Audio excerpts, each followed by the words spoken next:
So the theme for this year's celebrations is promoting employment through enhanced public infrastructure development. An interesting theme. The themes are always catchy.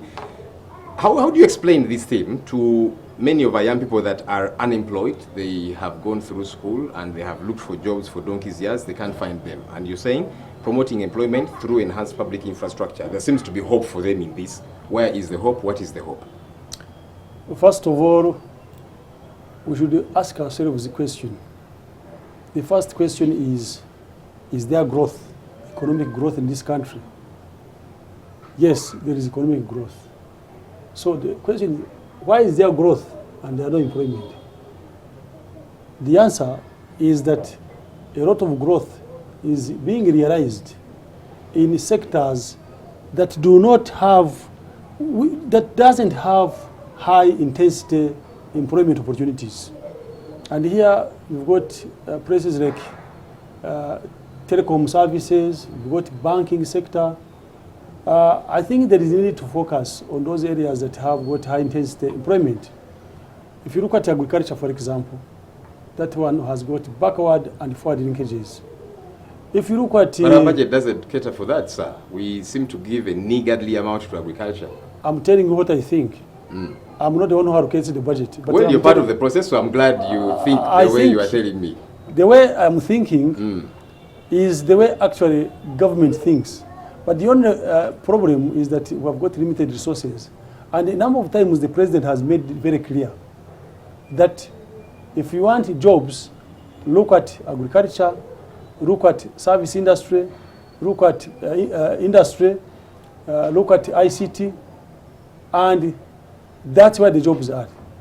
Now, if you look at infrastructure development, you are looking at construction. Then it means that if you are in the construction industry, you're going to use cement. So this cement, in my view, should be cement which is produced here. And therefore, you have got many people involved in cement production and involved in construction. Now, people get employed, they have money. When they get money, they buy consumer goods from our market. So employment is really multiplied by the number of projects that are coming up. So that's why it's important. This theme of this year has got a lot of meaning. And to me, it is going to really be the answer of unemployment in this country.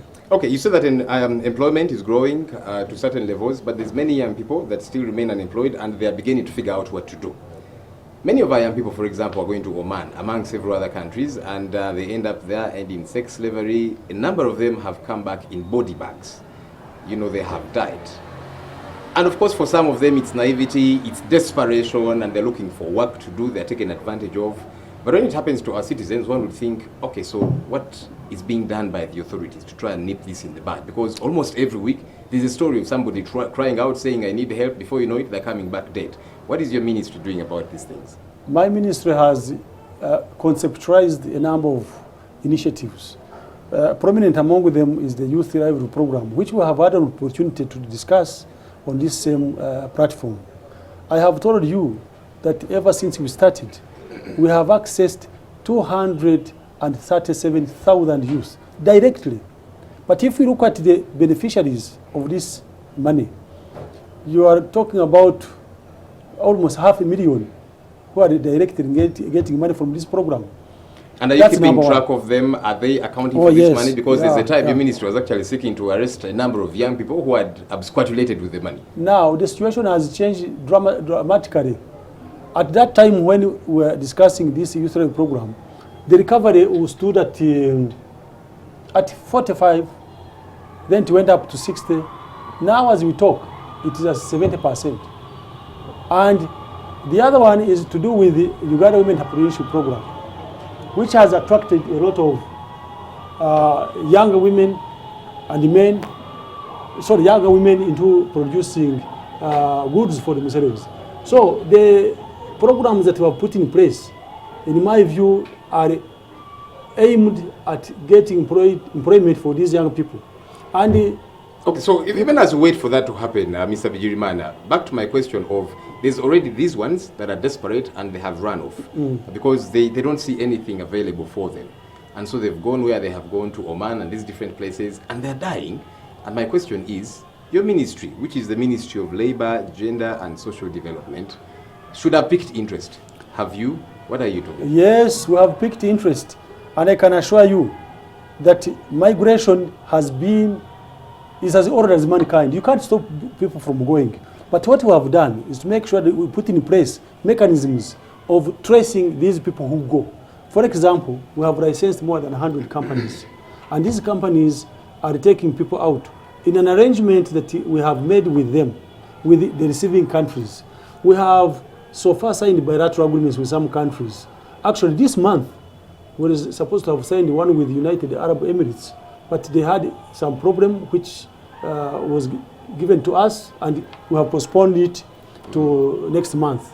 So what I am appealing to the young people to do is to go through licensed companies, so that if there is any problem with them, then you can follow it up. You can trace. All right, as we wrap this up in 30 seconds, of course there are those who are abused when they go wherever it is they go, but the abuse is happening here as well, Mr. Bigirimana. People are employed and their employers are literally milking them. They are harassing them, and it's happening right under our noses. Is anything being done to protect these workers? Yes, we have a desk in the Ministry of Gender, Labor and Social Development. Actually, I have got a whole directorate of labor, employment and productivity. The moment such a thing happens, report it. And we have intervened in many cases. I have had complaints coming in and we have sorted them out. Those which we don't sort out directly, we have got industrial court now, which is responsible for arbitration. We have forwarded those cases there. So we are not just keeping a deaf ear. For us, what we want is information. And I'm here. I'm here. You can ring me. You can write. We shall take action. All right. Pius Bigirimana, Permanent Secretary, Ministry of Gender, Labor and Social Development. Thank you for talking to us. Thank you so much for giving me the opportunity to talk to you and talk to the public about what is happening here.